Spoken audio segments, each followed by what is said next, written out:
Hello everybody, welcome to the SSG law classes. आज की इस वीडियो में हम लोग पढ़ेंगे section 5 of the transfer of property act 1882। तो देखिए सेक्शन 5 क्या कहता है। सेक्शन 5 कहता है कि अगर प्रॉपर्टी ट्रांसफर की जा रही है, क्लियर, तो वो इंटरव्यूवोज होनी चाहिए। इंटरव्यूवोज यानी कि लिविंग पर्सन।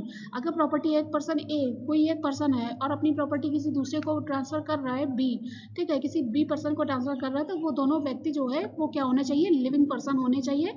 ऐसा नहीं है कि कोई मृत व्यक्ति अपनी प्रॉपर्टी ट्रांसफर कर दे, यानी कि जब तक वो जीवित है, अगर बीमार है, जीवित है वो व्यक्ति, तब वो विल के थ्रू अपनी प्रॉपर्टी ट्रांसफर करेगा और उसकी प्रॉपर्टी उसके हीयर्स को जाएगी। क्लियर। तो इसीलिए ये ट्रांसफर ऑफ प्रॉपर्टी ये प्रोविजन लाता है कि अगर ट्रांसफर होगा प्रॉपर्टी का तो वो होगा इंटरव्यूवोज यानी कि लिविंग पर्सन के बीच में। देखिए in the following section transfer of property means an act by which a living person conveys property, यानी कि इसमें बोला गया है कि जब कोई एक लिविंग पर्सन क्या करता है, प्रॉपर्टी कन्वे करता है इन प्रेजेंट और इन फ्यूचर। तो ये इन प्रेजेंट और इन फ्यूचर जो ये वर्ड यूज किया गया है, ये इस केस में बताया गया था Jugal Kishore Saraf versus Raw Cotton Company Limited 1955 का केस है ये।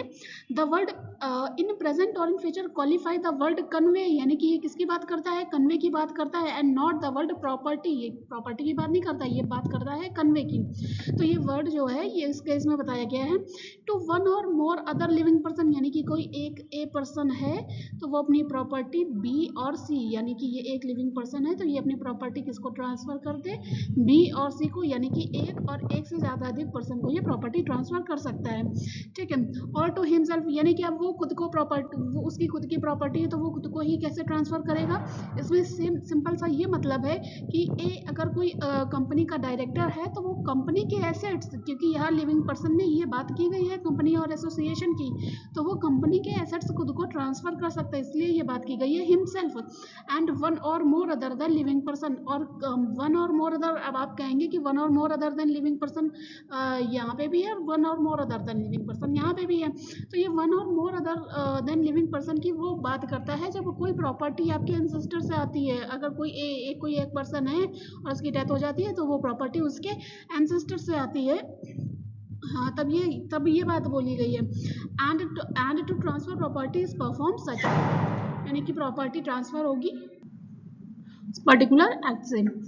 नेक्स्ट देखिए in this section living person include, अब लिविंग पर्सन क्या क्या इंक्लूड कर रहा है, कंपनी, एसोसिएशन और a body of individual whether incorporated और नॉट, यानी कि कंपनी, एसोसिएशन या body of individual, single individual की बात कर रहे हैं, वेदर इनकॉर्पोरेटेड और not, but nothing here in contain shall affect any law for the time being in force relating to transfer of property और बाय द कंपनीज, एसोसिएशन और the bodies of individual, यानी कि same ये बात कर रहे हैं कि अगर प्रॉपर्टी का ट्रांसफर होगा तो वो किसके बीच में होगा, बिटवीन द इंटरव्यूवर्स के बीच में होगा, यानी कि लिविंग पर्सन के बीच में ट्रांसफर होगा। Next is what is not considered as the transfer under TPA, यानी कि क्या कंसिडर नहीं किया जाएगा ट्रांसफर टीपीए के अंडर, यानी कि क्रिएशन ऑफ ईजमेंट, ईजमेंट यानी कि ईजमेंट और charge over the property is not a transfer, यानी कि अगर ये कोई एक प्लॉट ऑफ लैंड है और ये किसका है, ए का है, और ए क्या है, इस अब एक पर्सन यहाँ पे ये राइट टू वे है, यानी कि ये प्लॉट ऑफ लैंड ए है, ये प्लॉट ऑफ लैंड किसका है, ए का है, और ये यहाँ राइट टू वे इसने किसको दिया है, बी को दिया है, क्योंकि भाई बी का जो प्लॉट ऑफ लैंड है वो यहाँ पे है, तो बी को अपने घर पे पहुंचने के लिए रास्ता तो चाहिए ना। तो इसको अगर ए ये निकलने के लिए रास्ता देगा यहाँ से तो इसको ट्रांसफर नहीं कहा जाएगा कि इस प्रॉपर्टी का इतनी सी जो ईजमेंट का है वो प्रॉपर्टी बी के नाम कर दी, ठीक है, उसको सिर्फ एक राइट टू वे गिवन है तो इसको ट्रांसफर नहीं कहा जाएगा। Next is relinquishment of your right is not transfer, यानी कि बोला गया है कि ए, ये सपोज ये ए प्लॉट ऑफ लैंड किसका है, ए का है, और ए को ये जमीन अब चाहिए ही नहीं, ठीक है, ए ने इस जमीन का त्याग कर दिया, इस प्लॉट ऑफ लैंड का त्याग कर दिया, ये इसको छोड़ दिया।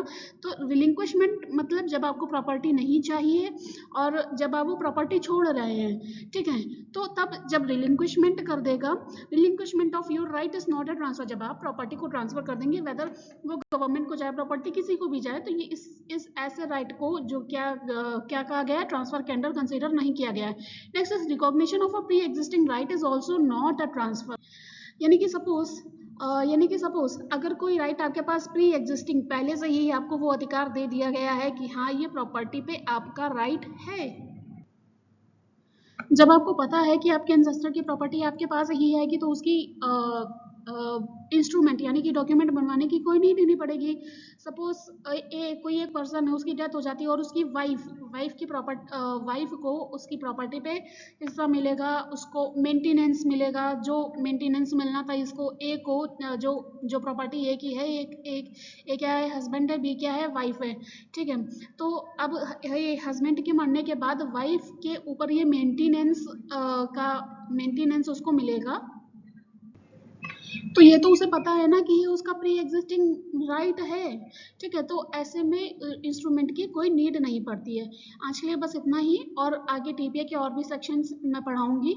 तो वीडियो के साथ वीडियो अच्छा लगा हो तो लाइक करें, चैनल को सब्सक्राइब करें और ऐसे ही कंटेंट के लिए चैनल के साथ जुड़े रहें।